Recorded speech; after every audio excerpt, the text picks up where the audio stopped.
yung screenshot, okay? Ang ka-chat dito yung mga supporter ni yung isang supporter ni Biancy ko 'no. Ay, alam niyo sulit na sulit ko na 'to. Tapos ang ka-chat, nanay po ni Biancy yung parang Brahman yung ano, Brahman ba? Brahman, oh. Basahin po natin. Oo. Sabi dito ni nanay ni Biancy 'no, "Ayoko na nga siya 'pag YouTube na." Ang bobo naman mag-chat nito. Jijimon. Oh, "Ayoko na nga siya 'pag YouTube na." Pagkakaintindi ko dito ayaw na niyang pa-YouTubein si Biancy 'no? Oo, siguro ewan ko, dahil ba nababash? O dahil pumaldo na kasi ang dami ng palipad nung nakaraan.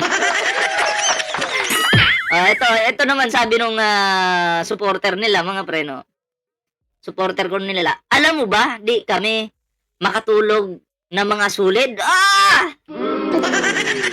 Eto nagbubulahan na po sila dito 'no. Ang mga sulid daw ay hindi makatulog.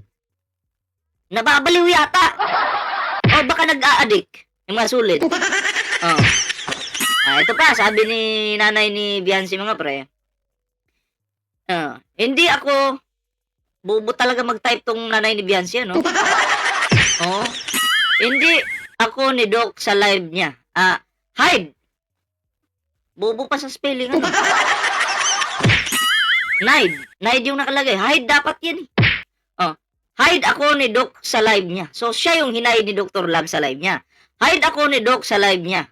Totoo lang siya ang nagpursige na magpatulfo kami noon. Siya ang nagpalala ng gulo. Kare-reaction niya." Okay? And then, basahin natin tong nakapin na comment dito. Okay?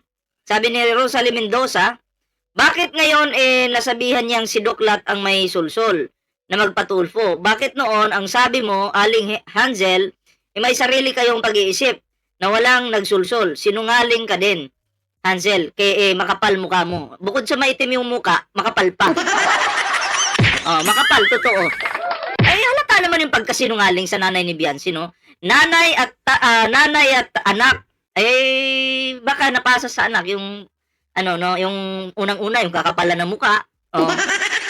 Ewan ko lang kung sinungaling si Biancy ano, pero sa pagiging makapal ng mukha, confirm.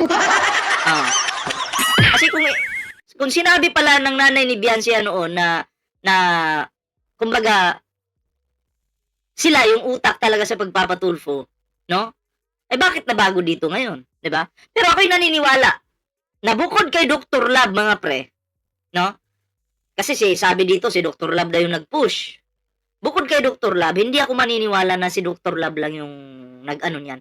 Meron pa rin pong sponsor na sumuporta diyan. Kasi hindi naman makakagalaw yung mga yan kung walang ganun. Pamasahe, pagkain, pagdating mo dun sa Manila, 'di ba? Mandaluyong. So yun po yun yung nakikita ko diyan. Meron na sponsor pa rin po na nakatulong. Kumbaga, nakasuporta sa kanilang pagpapatulfo. So dito nakikita natin na sila po ay naglalaglagan na. Ito pa, basahin natin. Sabi niya din sa amin noon, nakasuhan si Edo, tapos pagdating ng oras, di sumama sa tulpo kasi natakot. Bakla ka pala, Dr. Love. Ikaw pala ay bayot. Bayot ka, bayot. Ang galing mong mag-utos na ipatulpo ito sila Edo, tapos nung nandun na sa tulpo, wala ka. Duwag ka pala eh. Di ba? Halata naman duwag. Bakit? Nung makikipagsuntukan nga yung... dapat suntukan yun eh. Walang hawak na kahoy. Di ba? Ba't may hawak ang kahoy? Pagpapatunayan na bakla ka, Dr. Love. Duwag ka. Di ba? Wala kang kwenta sa totoo lang. Wala kang silbi, wala kang bilang. Nasa'yo na ang lahat. Pati kabaklaan. Real talk yan. Ay sabi naman itong sulid ko, no? Huwag ka mag-alala, mga sulid kami. Hindi lang kami nag-comment. Hindi namin iiwan si Bian. And then gulat tayo. In-screenshot in-screenshot nung sulid ko no, yung conversation nila at nilabas nila sa publiko.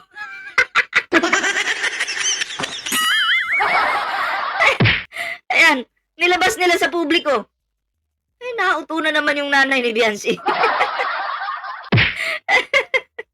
Ayan ang problema yun, no? Katchat yung nanay ni Biancy.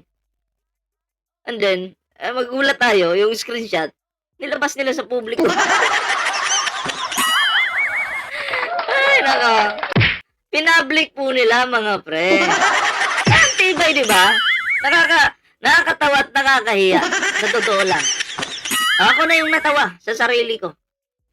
Sulit ko, no. Hindi daw sila makatulog, pero tinrider yung nanay ni Biancy. Diba? At saka, eto real talking ko lang yung nanay ni Biancy. Hoy, Negra, makinig ka sa akin, Negra. Negra! Halika. Ikaw, Negra, makinig ka, tingin ka sa mata ni Ballpoint Man. Walang espesyal sa pamilya ninyo. Wala. Sa totoo lang, walang espesyal sa inyong pamilya. Ha? Asa lang naman kayo sa ganyan. Online limos.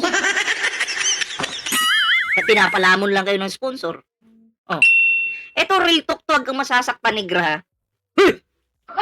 Ito! Nanay ni Biancy, makinig ka! Hindi ka artista. Ha? Palamunin ka lang ng mga tao na nagbigay sa inyo noon. Okay? Wag masyadong feeling special. Hindi kayo special. Ha? Hindi kayo special. Hindi special yung anak mo. Pero pagdating sa online limos, aktibo kayo dyan, ano? Diba? Mahiya ka. Unang-una, sabihin ko sa'yo, mahiya ka. Mahiya ka sa pagmumukha mo, ha? Walang espesyal sa'yo, ha? Pamilya ninyo. Kaya wag feeling, ano naman kami? Kami palagi yung pinagkakaguluhan. Tanginang, masikat pa nga yung bulbul ng aso namin. Para dyan sa inyo. Real talk to, ha? Kasi baka mamaya, ay nababaliw na kayo sa kakaisip na gano'n. Nare-real talk lang kita, Negra. Ha? Hoy, tandaan nyo, mga Negra, magaganda yan. Porke lang sa mga nanlilimos dyan, ha? Oo. Iba yung kagandahan ng mga Negra, talagang, yan, yung, ang tawag dyan? Golden black. May mga ganun babae, di ba? May mga sexy, tapos golden black sila. Talaga namang kaakit-akit yung kanilang kagandahan, pero ito, ewan ko na lang. Sinungaling, pangit ugali, plastic. Diyos mio, Marimar. Ito, panoorin natin tong video na to. Totoo po bang na-abuse po kayo ng kabinet? Hindi naman, wala naman na ganun Ito yung dating video yata ito, ha. Pakinggan natin yung kaplastikan niya dito. na dahil ginagawa yung kalingap naman, di ba? Wala naman talaga ganun na Ang dami po kasing naglalabas na yun, na-abuse daw po kayo. Ano po yung Kasi ang nasabi alam ko pag abuse, yung talagang masasama na yung gawain. Ayan na, inamin niya po dito na hindi naman po sila na-abuse ng kalingap. Okay? Klaro po ito. Walang abuse. Okay? Shoutout po sa mga viewers natin dyan, sa hindi pa po nakapag-like dyan. Kalimbangin nyo na yung like button natin dyan. Ay para po maging updated po kayo, ha. Ring din po yung bell button natin dyan, mga pre. Tuloy natin. Baga yung parang sinasaktan yung bata, parang pinipilit yung bata na gawin na tapos yung parang hindi na maganda yung ginagawa na tulad baga sa mga palabas talagang Abuse po talaga. Oo, abuse kasi yung iba. Gusto lang po kasi namin na sa iyo mismo manggaling kasi si Boss KR po kasi Siya talaga nagsasalita sa mga ganyan. So, klaro dito na walang pag-abuso sa kanila, no? Talagang sila lang ay nabulag siguro sa salapi, no? Pera. Baka may nagsabi sa kanila, sulsol. Malamang, alis na kayo dyan. Kami nang bahala sa inyo. Wakwakin na namin kayo. Oh, mukhang pera yung nanay ni Beyonce, oh. Nagpawakwak. Oh, di ba? Kaya gusto namin meron Oo nga, na ano nga ako. At yun nga na naririnig ko nga yung mga balitan ganun. Parang masakit naman sa loob na ganun. Siyempre natulungan. Sa mukha mong yan, nasasaktan ka pa. Mukhang hindi naman ako maniwala. Sa kapal ng balat ng mukha mong yan. Tinatablang ka pa. Imposible ah. Sa mga basher, nasasaktan ka pa. Ay, tatalbog lang yan eh. Makunat na yan, makunat. Oh. Ay, nako. Eh, pag binato nga siguro kita ng ganitong klaseng kalaking bato, baka mag-bounce pa sa akin, ako yung masaktan. Ikaw, hindi ka masasaktan. Oh. Natulungan kami tapos magiging masama si Rob. Kaya yun nga, parang hindi na lang namin pinapansin yung Kunyari, concern kay Kalinga Prab, oh. Kunyari, concern kay Kalinga Prab. Pero, habang tumatagal, nakita natin yung ugali nitong babaeng ito na walang ano kay Kalinga Prab, walang respeto. Kahit kay Kalinga Prab ka na lang sana magbigay ng respeto eh. Pero hindi mo binigyan ng respeto si Kalinga Prab. Siya, binastos mo pa rin. Ay tinuloy yung pagpatulfo. Ang tumulong sa inyo si Kalinga Prab, Bal Santos Matubang. Kahit sige na, wag mo nang pansinin si Bal Santos Matubang kasi nagbibigay ng opinion, reaction sa inyo. Pero si Kalinga Prab, binastos mo. Tapos dito sa video na to, kunyari concern ka. Ang itim talaga ng utak mo.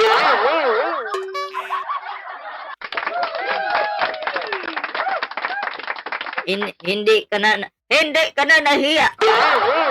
mga ganung issue. So, ano pong masasabi niyo sa mga nambabash po? Kasi, Oo nga, yung Ano daw masasabi niyo sa mga nambabash sa inyo? Tingnan natin anong reaction niya. experience niyo. Oo, sa mga yun nga, sa mga namabash, lalo na kay Kalinga Prab, yun nga, nakakatulong naman si Rob sa mga tao, lalo na Nakakatulong naman pala. 'Di ba? Ibig sabihin natulungan kayo. Eh bakit parang ang masama pa ngayon sila? Pinapalabas niyo na sila yung masama. Pinatulpo niyo pa, ay nakatulong naman pala sa inyo, ba't niyo pinatulpo? Oh. Ayun yung problema. Yeah. Ay, support po natin si Teo Makata. May YouTube channel po yan. sa amin, sobrang laki ng pinagbago namin sa buhay. O yan naman pala eh. Sobrang laki ng pinagbago niyo sa buhay. Ang problema, nakatikim kayo ng kaunting biyaya, nakatikim kayo ng kaunting sarap sa buhay, lumaki agad yung ulo ninyo. Gusto nyo na maaabot agad yun. Di ba? May pag-amin po laban dito sa negrang ito. Ayaw naman pala eh, maliwanag. Di ba? Klaro. So, sinong masama? At putang ina, ba't kayo hinal... Kadiri! Punyeta! Ah! Woo! Ba't nahalikan yun? Kadiri! Diri!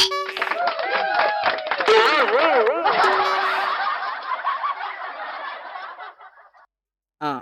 Tama ka, Lord. Si Kalinga Prab, di man lang talaga tiningnan na pinasalamatan sa lahat ng nangyari sa kanila. Yun nga eh. Ay bastos. Yung na nakapag-aaral yung mga maraming bata, may mga scholar, ang daming napagawa ng bahay na sobrang hirap talaga nung gaya namin. Laking tulong si Kalinga Prab sa mga mahihirap, at saka si Kuya Oh, malaking, Bay. sino yung malaking tulong? Si Bal Santos Matubang at si Kalinga Prab. Oh, ikaw may sabi niyan. And then, after niyan, boom, pinatulpo.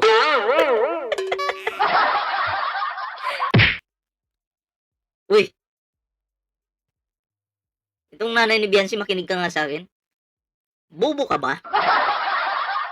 Inutil ka ba? Matapos mong sabihin yan, pinatulpon nyo? Ha? Anong ko sa'yo? Mongoloid ka ba? Ay, buti pa nga yung ibang mongoloid, may mga pelikula eh. Di ba? Okay yung kanilang pelikula. Pero ito iba. Matindi. Ay, nako. Nakakainit ka ng ulo, sa totoo lang. Oh, sa totoo lang po. So, ano po talagang wala naman abuse na nangyayari. Ano Wala po? naman ganun. Kasi kung may abuse na nangyayari, kahit kaming mga magulang, syempre, hindi kami papayag na ma-abuse yung anak namin. Walang abuse na nangyari ha, galing sa'yo. Eh bakit sinasabi nyo minanyak si Beyonce? Oh, eh noon pa lang sana, sinabi nyo nila dyan, hindi po, minanyak nga si Beyonce. Dinala nga sa liblib na lugar eh. Bakit wala kayo sinabi dyan? Ay sabi nyo pa, walang abuse. Oh. Eh si Beyonce nga yung medyo manyakis. Hinalikan nga si Edo eh. Oh. Kung pamanyakan lang pala yung usapan, may video naman eh. Oh. 'Di ba? Yan po yung klaro na itong pamilyang ito, napupuno na po sa kasinungalingan. Hindi pa nga kayo nakakaangat sa buhay. Ramdam na namin yung pagbagsak nyo. Oh. Plastic pala sila mag-ina, lahat. No, lahat talaga yan. Kahit kami, kumbaga, hindi namin kukonsintihin kung may abuse na nangyayari. Wala naman. Wala naman kaming nakikita ng gano'n na ano. Ay, yung Wala. mga nagsasabi ng gano'n, hindi nila alam yung mga sinasalita nila. Oh, di ba, back to you ngayon. Balik sa'yo ngayon. Di ba? Hindi mo rin alam yung sinasabi mo sa kalingap. Na parang yung binabanatan mo noon, ikaw na rin mismo, pamilya nyo. Kasi ginawa nyo yung ginagawa ng mga basher noon. Ginagawa nyo ngayon. So para kang tumae, tapos hinagis mo doon, kaso mahangin, bumalik sa pagmumukha mo. Oh. Eh, di ba nakakahiya? Na nakakasakit sila ng damdamin. At Nasasaktan ng damdamin. Oh, kayo yung nanakit. yun nga, hindi nila alam na nakakatulong yung tao sa mga mahihirap na sinisira nila. Ayan ano, itong sinasabi ng nanay ni Beyonce dito mga pre, ano to, lahat ay tama sa kanilang pamilya. Kumbaga nag-bounce back po sa kanila, no? Oo. So, alam mo, para kayong, buhay pa kayo pero para na kayong pinaparusahan. Ansin nyo po ngayon, wala pong live si Beyonce. Wala pong online limos. Eh baka, paki-comment nga, nakatanggap na ba ng sampina? Nakatanggap na ba ng sampina si Beyonce? Ngayon, tinatawa-tawanan yung sampina noon, di ba? Meron na ba? Kasi wala nang live eh. Oh. Meron na po ba ng sampina? Oh. Magaling po at nag-live kayo. Lagi ako naghihintay ng live niyo. Ay, salamat po Ruggles Whitey. Oh.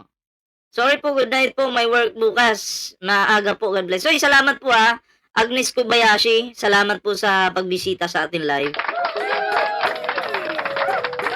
Kay Namiro, shout out. Oh, may sampina po ba natanggap? Meron po ba? Gusto kong mabasa yung ano nyo dyan. Yung comment ninyo, no? Kung may... Kasi wala na po siyang live. Oo, baka natakot na. Oo. Wala na, watak-watak na po sila. Mga sinasabi nila, kinakain, walang hiya, balimbing, traidor. Mapangarap, nakakahiya kayo sa mga madlang nanonood, binabas, kago. Baka gago to. Yung kago, no? So, yun, sabi ni your friend, Euphrosina. Wala. Sir Ballpoint, good evening, sir. Bakit ang list mo dito? Ano pong list?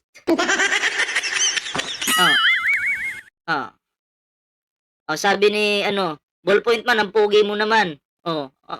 Sorry ka, no? Mr. Bobby D. Pangit ka lang. Dumi ka lang ng bulbul ko. Diba?